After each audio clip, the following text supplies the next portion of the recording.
사람의 마음이란 참 신기합니다. 그래서 한번 악해지고 한번 강팍해지기 시작하면 끝도 없이 악해지고 계속 강팍해지는 것을 우리가 볼 수 있습니다. 어떤 사람은 거의 죽을 때가 다 돼서 깨닫고 후회하기도 하지만 요즘에 보면 죽을 때도 모르고 그냥 그 악하고 강팍한 상태로 죽는 사람들이 자꾸 늘어나는 게 이 세대의 특징인 것 같습니다. 또 반면으로 되게 신기하게도 한번 마음이 열리고 따뜻하게 이 은혜의 빛이 비치고 사랑이 넘치기 시작하면 또 한없이 부드러워지고 사랑이 가득해지고 그 행복을 나누는 축복의 인생이 되는 것도 또 우리가 볼 수 있습니다. 안타깝게도 오늘 여기 나오는 이 바리새인과 서기관들은 끊임없이 강팍하고 점점 악해지고 있는 모습을 38절에서도 볼 수 있습니다. 여기서 뭐라 그러냐면 선생님이여 우리에게 표적 보여주시기를 원하나이다 그랬어요. 겉으로 볼 때는 딱 괜찮은 것 같죠? 바로 직전까지 이게 사탄의 짓이다 이러던 애들이 선생님 막 이러니까 바로 이런 것을 악하고 강팍한데 그거를 거칠고 막 무섭게 표현하는 사람들이 있는 반면에 약간 머리가 막 잘 들어가고 교육 수준이 높은 사람 중엔 이렇게 그걸 숨기고 부드러운 척하고 표현하는 것이 있습니다. 이것을 바로 교활이라고 합니다. 교활한 사람이 제일 무서운 사람이고 하나님이 제일 싫어하는 사람입니다. 이들은 지금 교활하게 예수님을 시험하며 표적 보여주기를 원하고 있는데 39절 예수님의 반응입니다. 예수께서 대답하여 이르시되 악하고 음란한 세대가 표적을 구하나 선지자 요나의 표적밖에는 보일 표적이 없느니라. 예수님이 단호하게 그들의 요구를 거절하십니다. 아니 그래도 표적 보여달라고 그러는 게 뭐 그렇게 잘못이라고 이렇게 단호하게 거절하시지? 그들의 중심이 잘못되어 있기 때문이에요. 바로 직전에도 예수님이 어마어마한 표적을 많이 보여주셨어요. 안식일에 손 마른 이렇게 마비된 사람 있잖아요. 반신불수 마비된 사람을 고치셨잖아요.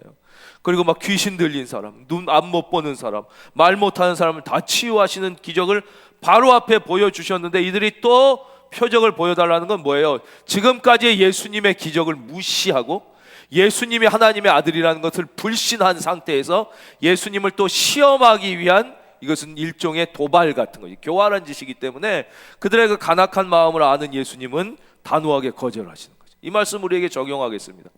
우리는 예수 믿을 때 나에게 이런 역사, 이런 은혜, 이런 기적, 이런 좋은 일이 일어나길 원하고 하나님께 기도할 때가 있습니다. 그건 나쁜 것이 아닌데 그 전에 저희를 봅시다. 이미 하나님께서 나에게 베풀어 주신 은혜가 그렇게 많은데 우리가 그 은혜에 대한 고백이 있었느냐? 이미 내가 지금까지 살아있는 가운데 나는 이미 하나님이 나에게 베풀어 주시는 수많은 은혜와 기적 가운데 살고 있음에도 그것에 대한 감사, 그것에 대한 고백은 없이 왜 나는 예수 믿는데 이런 일이 안 일어나지? 왜 진짜 하나님이 응답한다고 그러면서 나한테는 응답이 안 일어나지? 왜 이런 좋은 일, 기적 같은 일이 일어난다고 그러는데 왜 나한테는 하나도 안 일어나지? 라는 마음이 있다면 우리의 마음이나 여기에 나오고 있는 이 사악한 바리새인과 서기관들의 마음이나 전혀 다를 것이 없다는 것입니다. 저와 여러분에게 먼저 하나님이 이미 베풀어 주신 은혜에 대한 감사 한번 따라할까요? 은혜에 대한 감사, 이게 먼저 있어야 돼. 그리고 나의 삶에 이루어진 이미 수없이 나타난 기적에 대한 고백 한 번 더 하겠습니다. 기적에 대한 고백. 예, 이것이 먼저 선행될 때 이것이 믿음이고, 그렇죠, 이것이 주님을 우리가 신뢰한다는 표시예요. 그렇죠? 주님을 무시하지 않는다는 거예요. 그렇지 않고 지금까지 해주신 모든 것은 잊고 기억하지 않는 것은 하나님에 대한 무시란 말이에요. 그렇죠? 주님이 나에 대한 사랑에 대한 멸시가 되니까 예수님은 단호하게 이들의 부탁을 거절해요. 그러니까 우리는 예수님이 모든 요구를 다 들어주시는 분이라는 착각을 할 때가 있는데 예수님은 절대 그런 분이 아닙니다. 하나님은 모든 요구를 다 들어주시지 않아요. 거짓된 요구, 그렇죠? 그거는 단호히 거절하시는 것이. 믿음이 없는 불신의 요구, 그러니까 하나님을 시험하는, 주 너희 하나님을 시험하지 말라고 그랬는데 이렇게 해주면 내가 믿을게요, 이렇게 한번 해주면 내가 믿는다, 이런 그 믿음이 없는 요구는 늘 단호하게 예수님은 거절하십니다. 그러나 예수님은 진실한 요구, 겸손한 요구, 그러니까 여러분의 기도나 찬양이 좀 미숙해도 괜찮아요.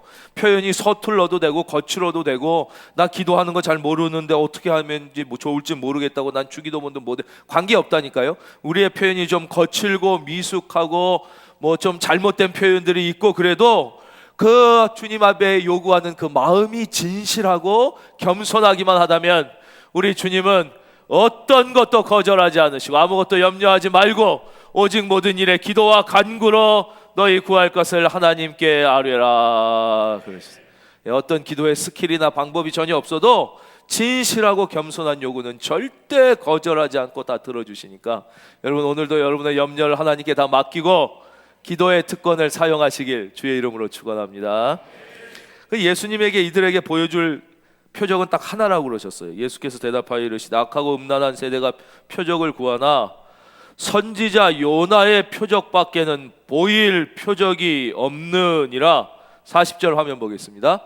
그 선지자 요나의 표적이 무엇인가 설명해 주시는데요. 다 같이 읽을까요? 시작.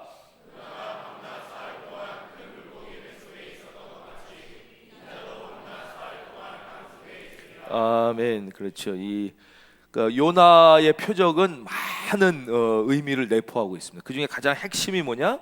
요나가 물고기 뱃속에 3일 있었다는 거예요. 마찬가지로 예수님도 우리의 모든 죄를 대신 지시고 십자가에 죽어 땅속에 3일 동안 있으시고 다시 요나가 뱃속에서 나와 니느웨에게 복음을 선포한 것 같이 3일 만에 죽음을 이기시고 부활하여 나오시겠다. 그러니까 그 전에 예수님이 행하신 수많은 기적 있잖아요. 막 자연을 통치하시는 기적, 막 바람과 파도, 죽은 자를 살리신 기적, 귀신을 쫓아나고 병자를 치유하고 뭐 나중에 보면 오병이어 우리의 삶의 문제, 먹을 것의 문제를 해결한 수많은 기적들이 있지만 이 모든 기적과 표적은 십자가와 부활의 그림자에 불과한 것이에요.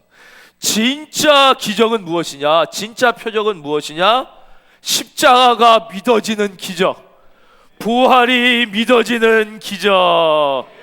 야, 부활이 어떻게 믿어집니까, 여러분? 이게 진짜 기적이라는 거예요. 우리 마음에 십자가가 믿어지고 부활이 믿어지는 거, 이게 최고의 표적. 십자가의 표적은요, 예화가 없어요. 왜냐하면 비슷한 사건이 이 세상에 존재할 수가 없기 때문에.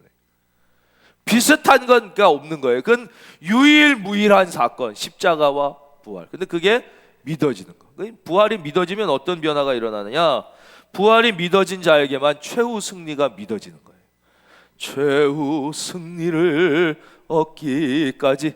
우리의 인생의 마지막은 이미 하나님이 최후 승리를 이루어 놓으셨다는 사실이 믿어지기 시작하는 게 언제냐? 즉 두려움과 불안과 초조의 생애가 사명과 비전의 생애로 바뀌는 그 포인트가 언제냐? 바로 이때예요.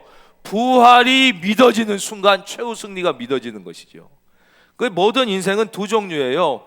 안 돼서 괴로워하는 인생과 돼서 불안해하는 인생을 이렇게 바뀌어요. 자, 보세요. 여러분 아직 20대 30대가 많아서 모르겠지만 대부분 사람은 안 돼. 병이 들려서 괴로워해. 병 낫기를 원하며. 아니면 지금 건강한데 두려워해. 병 걸릴까 봐. 여러분 지금 두려움 가운데 오셨잖아요. 그렇죠? 걸릴까 봐. 인생은 건강하다고 행복한 게 아니에요.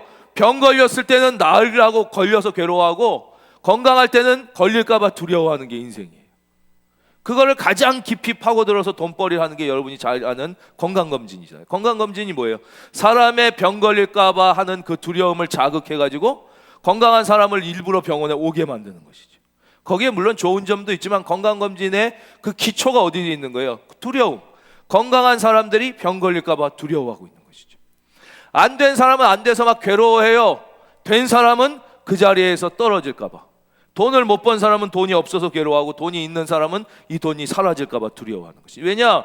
누구나 다 최후 승리를 믿지 못하니까 없으면 없어서 가지려고 괴롭고 가지면 가진 대로 잃을까 봐 두려워하는 게 모든 인생의 두 가지 모습이에요. 그러나 부활이 믿어지기 시작하면, 죽음도 이기신 주님이 믿어지기 시작하면, 그 주님이 나를 사랑하신다는 사실이 믿어지기 시작하면 우리가 알거니와 하나님을 사랑하는 자 곧 그 뜻대로 부르심을 입은 자들에게는 모든 것이 합력하여 선을 이루느니라. 이 최후 승리가 믿어지는. 그래 지금 좀 어려워도 괴롭지 않아요. 왜냐? 승리를 향해 가고 있는 과정이니까. 그래서 헐리우드 영화가 좋은 거 아니에요? 좀 때로는 유치해 보이고 그래도 헐리우드 영화의 특징이 뭐예요? 지금 막 로키, 람보 이런 거 보면 중간에 막 미안합니다. 너무 옛날 영화를 예를 들어가지고 하여튼 막 고생하고 이래도 승리하는 거예요. 마지막에. 그렇죠? 막 주인공이 살아날 걸 아니까 최후 승리를 믿으니까. 마찬가지로 지금 조금 힘들고 어려워도 또 지금 잘 돼도 이걸 잃을까 봐 불안해하지 않아요. 혹시 중간에 잃어도 내가 사명만 붙잡고 있다면 마지막에 하나님이 반드시 되찾아 주실 것을. 다 그렇잖아요. 영화가 고생하다 잘 됐다, 또 위기 만나도 마침내 잘 된다. 헐리우드 영화가 보면 되게 성경적이에요. 보면 복음적이에요. 그거 볼 때 두려워하지 않는 것처럼 마음속에 부활이 믿어지는 이 기적이 일어나면, 여러분 안에 이 기적이 일어난 분에게는 더 큰 확신이, 아직 일어나지 않은 분에겐 믿어지는 은혜가 있기를 주의 이름으로 축원합니다. 부활신앙이 이게 제일 중요한 것이에요. 그래서 주님이 표적, 내가 지금 다 보여줬는데 이건 못 믿으면 진짜 표적은 부활신앙이다. 부활신앙. 그렇게 말씀하십니다. 그 다음엔 잠깐 설명하면 돼요. 41절, 심판 때에 느느웨 사람들이 일어나 이 세대 사람들을 정죄하리니 이는 그들이 요나의 전도를 듣고 회개하였음이거니와 요나보다 더 큰 이가 여기 있으며. 여러분, 요나는 막 복음 전하기 싫어했잖아요. 그 당시에 니느웨는 우리로 치면 우리는 그런 대상이 없겠군요. 그 자기의 정복자 아수르의 수도니까, 말하자면 일제시대 때 동경 사람들에게 회개하라고 한 거니까 요나가 미치게 미워 죽겠는데 얘들 지금 죄짓고 하나님 앞에 멸망당했으면 좋겠는데 복음 전하라 그러니까 싫어서 막 하다가 도망가다가 어쩔 수 없이 복음 전했어요. 근데도 느느웨 사람들이 복음을 듣고 회개해서 살아났거든요. 근데 너희들은 내가 하나님의 아들인 내가 직접 와서 복음 전하는데도 안 믿으면 나중에 느느웨 사람들이 니들을 정죄하리라. 그 뜻이에요.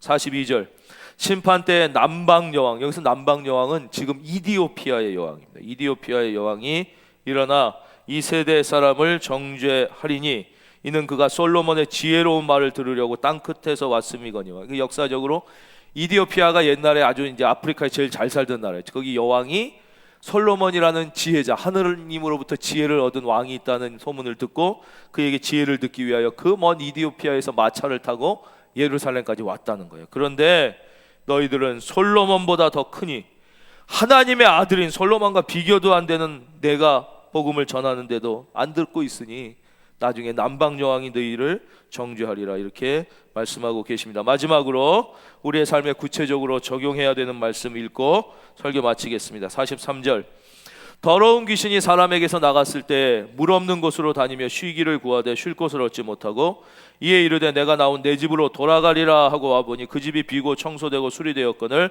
45절 다 같이 읽겠습니다. 침 한번 꿀꺽 삼키고 시작.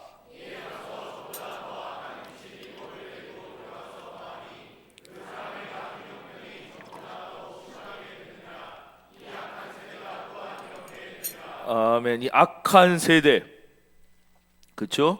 악한 세대에 당할 그 영적 상황 상태에 대해서 주님이 말씀하고 계세요. 여기 악한 세대, 이 앞에 보면은 39절에도 주님이 이런 표현을 쓰세요. 예수께서 대답하여 이르시되 악하고 음란한 세대가, 이런 표현을 쓰십니다. 그러니까 세대 전체를, 실제로 악한 거는 여기서 바리새인과 서기관인데 그 영적 지도자들의 악함을 세대 전체의 악함과 동일시해서 주님이 말씀하고 계세요. 이것은 무엇이냐면 지도자가 얼마나 중요한가, 특별히 영적 지도자의 존재가 얼마나 중요한 걸 우리에게 말씀해주고 계신 거예요.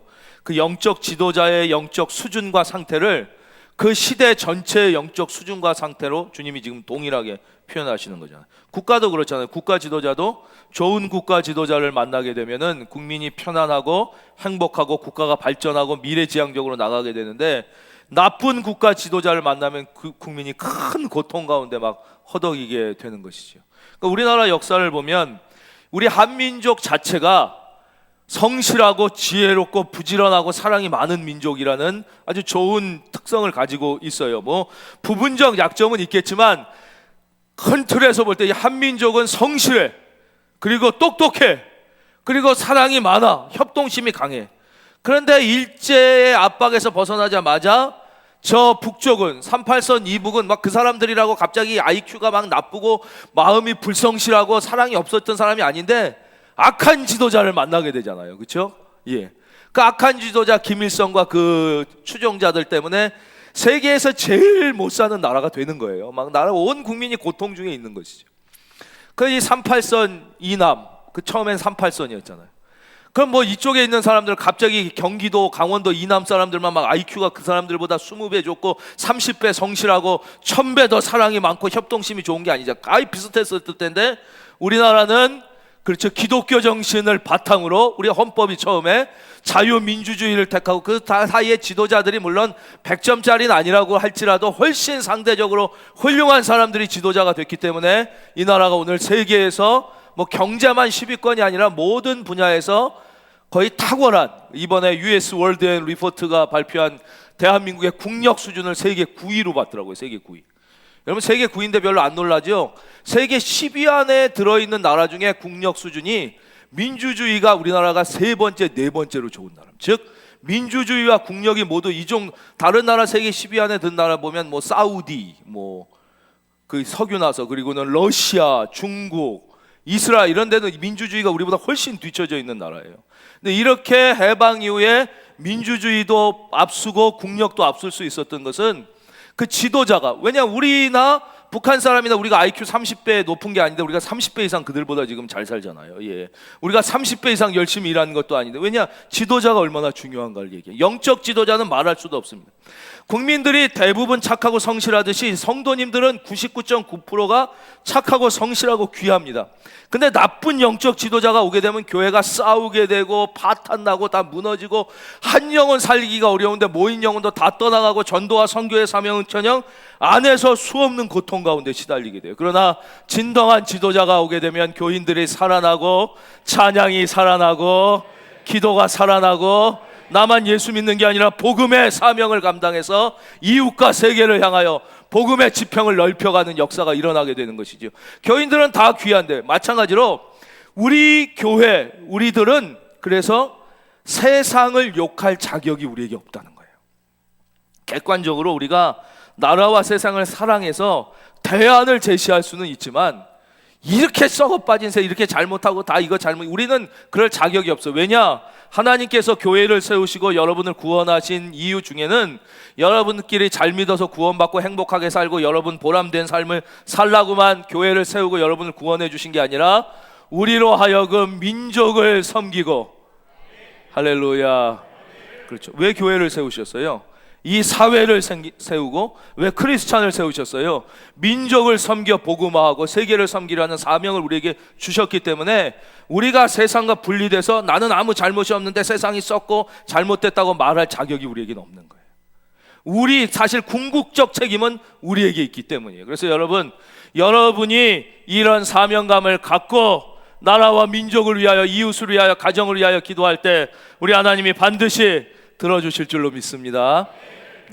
어느 집에는 아버지가 그 집안의 영적 지도자일 수 있지만 어느 집은 어머니가 그럴 수도 있어요. 아버지가 안 믿을 수도, 어느 집은 막내 며느리가 그럴 수도 있는 거예요. 어느 집은 막내 딸일 수도 있어요. 어느 집은 초등학교 다니는 어린애가 그럴 수도 있어요. 우리가 잘 아는 마다가스카르 이재훈 선교사님 같은 분은 자기가 초등학교 5학년 때 그 가정의 영적 지도자가 됐다고 고백하잖아요.